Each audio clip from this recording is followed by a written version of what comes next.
Welcome back to Torrent This with Dando on 94.7 The Pulse. And now I'm joined on the line by one of the most respected and recognisable guitarists of all time. He's mostly known for being selected as Ozzy Osbourne's guitarist at the age of 19, as well as fronting his own band Black Label Society, who are touring the country at the moment, playing a string of gigs including the Soundwave festivals, as well as a sideshow in Melbourne at the Forum next Tuesday night. I'm of course talking about Zakk Wylde. Zakk, thanks for your time, man, and how's things? I'm doing okay. What are you doing? You're getting ready to roll with the Australian Order of the Black, and so that's about it, brother. Just got here a couple of days ago. I think we flew out Saturday at midnight, completely missed Sunday, and landed here at about Monday in the morning. What are you up to tonight, man? Oh, what, tonight? Yeah. We're just going to go out and drink some fake beer and get fake drunk. Okay, so Australia's treating you pretty well at the moment, then? Yeah, exactly, buddy. Been doing the touristy shit at all? Yeah, without a doubt, man. We're having a good time while we've been out here, so... every time I've been down here, we always have a blast, man. Yeah, I know Australians, we've got a pretty stupid reputation around the world of, putting shrimps on the barbie and losing babies to dingoes and shit. So I was just wondering, what's the first thing that pops into your head when you hear the word down under? Well, let me put it this way. But we always tell all our Australian brothers in Black Label, we just tell them, we go, in America, Foster is like the main beer. Yeah. Australia, pleased with that. Would you call yourself a Casanova? Would I call myself a Casanova? Yeah. Well, yeah, I've been trying to convince the wife of that since, for 26 years now, but she's still buying it that I'm just a hack. You must have, a pretty strong will, man. I mean, you've been with your wife for so long now, like you said, 26 years. How have you restrained yourself from the thousands of women that must be just throwing themselves at you on a daily basis? I'll put it this way. Most of the chicks that want to hook up with me can bench more than I can, have bigger beard than I do, and broader shoulders, and I'm walking into 225. And they actually have more hair on their balls than I do. So yeah, it's kind of real easy to stay faithful. Do you think your fans though they've scored a better deal with you guys playing sideshow in Melbourne as opposed to just seeing you at a festival? I don't know. I mean, the whole thing is. The cool thing about the festivals. I mean, obviously, because you get a chance to play in front of so many people. But I mean, and a lot of people that don't even know that much about that don't even know that much about the band. You know what I mean? So that's the advantage of doing the festivals. But I mean, I think if you ask any bands or any of the guys or any artists or whatever, it's just. They're just as you can put me in a phone booth and I'll play. I mean, I'm still having a good time. You're playing Soundwave tomorrow in Brisbane. What are the chances of you guys having a beer with Limp Bizkit? Nothing. I mean, put it this way: the guys with Limp Bizkit. I mean, I know guys that either roll with them and stuff. They're all super cool guys and everything like that. But I mean, the whole thing is with that whole Limp Bizkit thing. The reason why that ever happened, I mean, that whole thing I don't completely. No one even knows what it's about. But I mean, the whole thing is with the Limp Bizkit thing. This is back in the beginning, the birth of Black Label. I remember having to go, kiss ass and suck balls or all the labels and everything like that, as damaged goods. And I remember this guy goes, well, Zakk, this whole this whole Viking biker Jesus' henchman type thing you got going on here right now. He goes, maybe if you change the image of the band to come maybe something more like, he looks at this picture on the wall and he goes, per se, Limp Bizkit. And I just go like this. I go, you're joking, right? So is that supposed to be a joke, right? And he just goes, well, no, I'm serious. I go like this. I go, so wait, you're telling me if I got a backwards baseball hat and I go like this, I go start wearing baggy clothes and get a pair of Vans and start going, yo, yo, yo. I said, that's going to fix everything? Are we supposed to make believe that I never played with Ozzy Osbourne as well? Is that what you're telling me? He goes, well, he goes, well, I think it would help. Really? Help if you got as far away from me right now before I cave your skull in with my West Coast mining boots, dude. I mean, so that's where that whole comedy began from then. I mean, hey, God bless the guys. I mean, to put it this way, if anybody can survive the ass reaming of the music business, more power to you, man. So, I mean, it's just but yeah, that's where that comedy stemmed from, man. Have you ever considered coming out on stage with a baseball cap on backwards, wearing baggy clothes just to take the piss? No, totally. I mean, it's just I am, between my rap credentials and everything, I mean, I think people probably wouldn't even think I'm kidding because, I'm such an amazing rapper. Yeah. I know how to take it. What can we expect to hear on the gig next Tuesday? Is it mostly stuff from The Song Remains Not the Same, or is it a good blend of your whole shit?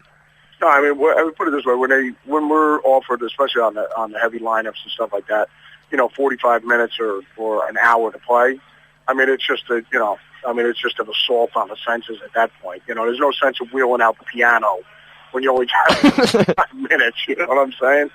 You've also got a new book coming out soon too, man, called Bringing Metal to the Children. What kind of stories can we expect to read in there? It's just, basically it's just a George Carlin book on steroids. So, I mean, it's, it's just like us sitting around, we could be sitting at the pub just drinking and talking about ridiculous, the stupidity of the music business and everything like that. I mean, you ask around talking about any bands or any of the guys and stuff like that, or the gals. I mean, they'll just tell you the most ridiculous stories when you go, and you're just like, you are making this up, right? And you go, sadly, I'm not making this up.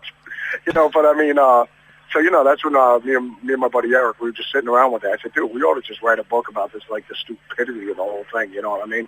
So, I mean, that's pretty much how the book came about. So, I mean, like right from the beginning when we started writing the book, I mean, we were literally crying, laughing, and everything. So, I mean, it's just that, it's not my autobiography or anything like that, but I mean, it's actually stuff that has either happened to me or like people have asked me advice over the year, like, Zakk, yada, yada, yada. What would you do if you were 18 years old again? You know what I mean? Like, you have to start all over again. You never met Oz and everything like that, and there was no black label. Or what would you do? So we were just writing stuff in there. Like, seriously, like how I'd approach it. Well, I mean, especially because of the way the music business is now and everything like that. But I mean, just stuff like that. But then, and then it goes back to, like, once again, more the ridiculousness of the whole thing. You know what I mean? Yeah, man. Well, you sold it to me. I can't wait to get a copy of it already. Oh, it's just beyond ridiculously stupid. It sounds awesome, man. Don't worry. I think after you read it, you won't know whether you want to be in the music business or you put it this way, you'll definitely feel a lot stupider after you read this book. I saw that you're also doing meet and greets with fans whilst you're down here. Do they ever get annoying? I mean, you must get asked the same shit over and over again by people. No, it's no big deal. I mean, put it this way, because my wife and my kids don't talk to me, so at least I'll have someone ask me a question. You're just pleading for some attention. Yeah, exactly. At least someone's talking to me. You've done hundreds of interviews over the years. What would be the one question you hate getting asked more than anything? When did you know you were gay? When did you? That's the time. So apparently the wife and the kids are just one big beard. I saw that the Black Sabbath reunion tour is now simply just Ozzy and friends, and you're going to be a part of it with Slash. That must be pretty exciting, man. That sounds awesome. No, without a doubt, man. So I just saw Slash not too long ago, and then and I saw Oz and everything like that. It was Slash and Ozzy at Jack's, Jackie boy, his wife's going to be having a baby, so they had a baby shower. And there's me, Ozzy, and Slash. I go, what do you do with a baby shower? I don't know, dude. I've never been to one. That is a story for the book. Well, put it this way. Back in the day, the three of us jackasses would have been getting good and tanked at that thing, I can tell you. Name 3 things you're better at doing than Ozzy besides playing guitar. I'm trying to think. Probably 3 things I can do better than the boss. I don't know. I could probably blow a load fast, and then I could probably do, I could probably make either a ham sandwich quicker, and then I'll probably, I'd probably get, I could probably make my bed a little bit cleaner and tidier. Do you make a mean ham sandwich? Yeah, I could do that as well. And that's how I got the gig with the boss. I had to go light on the mustard, though. Can you outdrink Ozzy at his best? I'll put it this way. When me and the boss used to go out, the whole thing is I always used to get pissed when I first joined the band. I was like, man, how come nobody wants to hang out with the boss? And I remember BT, God bless his soul, probably he's been with him since Randy Rhoads and everything, since Rhoads was around. He just goes, Zakky, you don't want to get tangled into his web. I used to wonder why nobody would go out with him.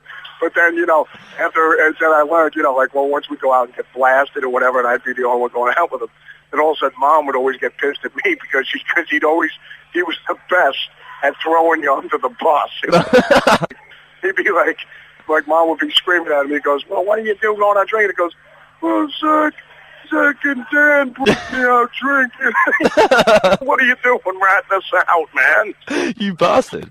Yeah, dude, it was hysterical all the time, but Ozzy's the best stuff. Now, dude, much like yourself, I'm a wrestling fan. I was wondering, have you ever considered becoming a wrestler?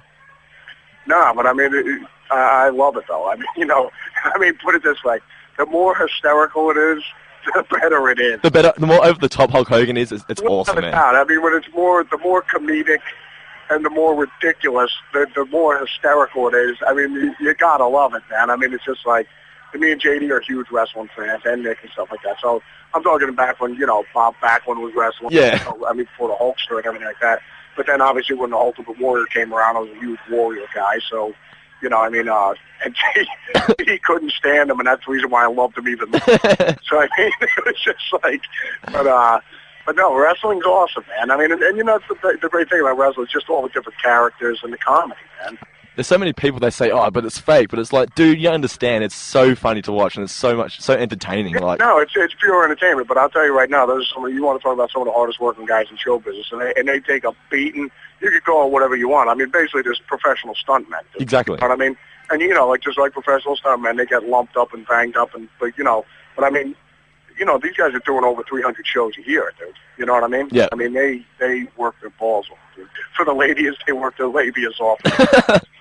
Well, just say hypothetically you did become a wrestler. What do you reckon you'd call yourself? Or do you reckon Zakk Wylde's just badass enough as it is? Let me see. What would my badass name be? Yeah. Let me see. I'm trying to think. Well, I know what JD would just call my wrestling name. He would just call me douchebag. Yeah, that would have to be my title. Okay. And then my superpower would be that I just suck. Yeah, like Cena. Yeah, exactly. Do you still watch the program now? Oh, yeah, without a doubt. Well, who have you got penned in to win at Mania, Cena or The Rock?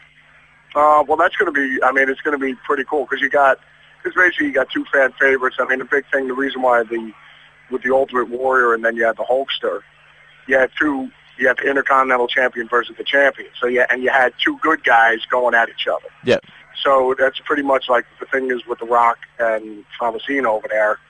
You got two huge fan favorites going. There's not really a bad guy and a good guy. You know what I'm saying? Who would you prefer to see go over? Actually, you know what? It could go either way, man. Yeah. That was just almost kind of like when the Warrior and the Hulkster were going at it. All those years ago. I mean, it's just like it could have went either way. Well, you were on Jericho's radio show last Saturday, yeah? Yeah. I actually just talked to him a little while ago. No, Chris kicks ass, man. Yeah. What do you think of him as a rock star? Chris. You should have heard us at the roast. How everyone was just bagging on Chris the whole time. You know what I mean? Yeah. I mean, they were just telling him questions like, "Hey, Chris, not only does he wrestle in the ring, Chris also wrestles with his sexuality," and then just go on about him being a rock star and the whole 9 yards. You've appeared numerous times like WWE and TNA. Is it cool having a profession that can just be so easily mixed in with things like pro wrestling?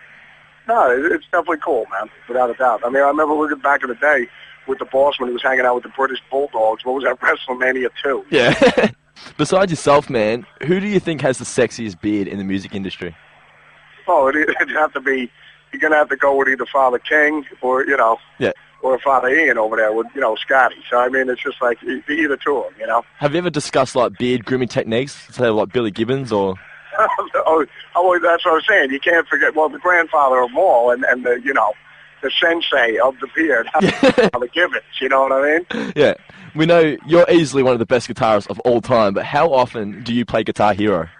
The game? Yeah. I mean, the hysterical thing is, I remember, with my two sons and stuff like that, they'd end up playing, they'd play the game where they'd have their buddies over there and go, "Hey, Dad, we just kicked your ass in Guitar Hero."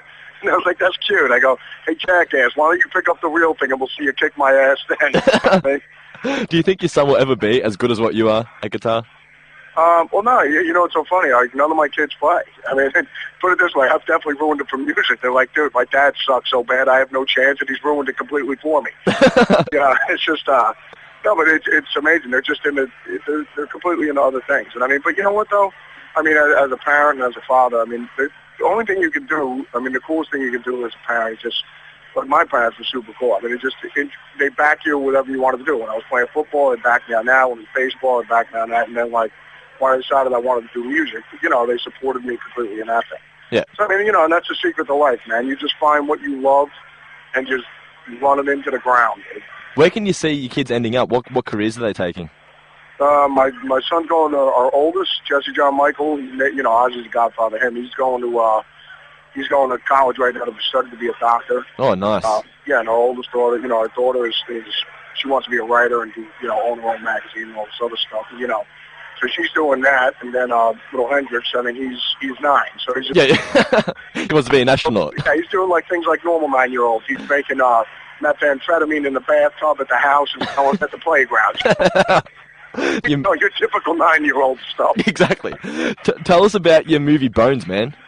Oh, well, no, I haven't seen it yet since after we did it, but I mean, we had a blast when we were doing it, but, you know, like whenever anybody asks me to do the, you know, I have friends and stuff like that, they go, hey, Zakk, would you want to be in a movie, or would you want to, you know, do the show when I did Californication, or I'm in this, or the Rockstar movie, or whatever. I mean, Zakk, would you want to come down and do it? I was like, yeah, no problem, just tell me what you want me to do, you know what I mean? So, because it's you know, it's always a good time doing that stuff. So, I mean, because everybody's always super cool that you're working with, and it's just a good time. What are you doing in the movie? What's your role? Well, no, I'm actually like the stepfather that took over with little Jimmy Bennett and stuff like that. So his parents died, and then like I'm taking care of him and stuff like that. Oh, so it's like a drama. Yeah. Oh, Bones. Cool. To me, I read Bones. I'm expecting like horror movie. You getting chased by a murderer or something, or you being the murderer. That's why I told the father zombie. I said, dude, what are you going to stick me in one of these movies and have me get whacked or something? Now, we posted on our Facebook asking people if they'd like me to ask you any questions, so I'll read you out a couple. James Crabtree Morton wants to know if there's ever such a thing as too many pinch harmonics. If there's such thing as too many pinch harmonics, yeah. No, there can never be. Because you put them where you want them, and then if you really want to annoy the shit out of somebody, you just put in some more. He also wants to know, have you ever walked into a guitar shop and asked for one of my guitars? Actually, I've never said, can I try one of them, Zakk, you know, one of them hack mild guitars? Okay. Andrew Costa, he wants to know, is it better performing drunk or sober? I would think it would have to be, you know, put it this way, when you're drunk, you're definitely taking it on top of the world. That's for sure. I mean, put it this way, while it's going down, you're the best. Yeah. Have you ever gone out on stage, drunk way too much before, and just thought, shit, man, I should not be here right now? What, if I ever had way too much to drink? Yeah, or whatever substance you want to do before you go out on the stage. No, you know, just get up and no. You just you're going to go do a gig, you go do it. You know what I mean? Yeah. No, I've never met no. I mean, you know, that's some candy-ass shit. You show up to play, you get up and you play your balls off. That's it. Darren Hardy wants to know, who would win a fight out of you and Chuck Norris? Who would win in a fight of me and Chuck Norris? Well, obviously I'd have to bring, you know, obviously I'd bring the Marines, special ops, and, you know, and then after that, more special ops, because, you know, it's Father Norris. He's unbeatable. Yeah, and that he still wins. Exactly. now, just a couple more questions, man. I'll let you go. Where do you see yourself on both a personal level and the band in 12 months' time? In 12 months' time? Definitely probably, you know, either, I'd say, you know, rolling and opening up for, you know, Lady Gaga and Justin Bieber. You know, probably one of the biggest tours. That would be one of the greatest YouTube videos of all time. Yeah, exactly. It'll be a triple threat. It will be. And just one last question, man. I ask this to everybody. What advice do you have for all aspiring songwriters and musicians? Just play what you love, man. And don't be swayed by, you know, anybody or, you know, what's popular at the time and everything like that. Just play what you love. And if they tell you to play like Limp Bizkit, don't do it. Well, I mean, the bottom line is it's a lot easier said than done, because you'll see so many people, it's just like whatever's popular at the time, that's what they start doing. Yeah. And what I'm saying is you're always a day late and $1 short, man. Yeah, exactly. Well, there you go, guys. Make sure you get to the forum this Tuesday night and check out Zakk and the rest of the Black Label Society boys. And for all the latest news and info on Zakk, either like them on Facebook or go to ZakkWylde.com. Once again, Zakk, thanks for your time, mate, and good luck with the tour. All right, Dan, man. Take care of yourself. God bless, brother. Cheers. Thanks, man. Bye, brother.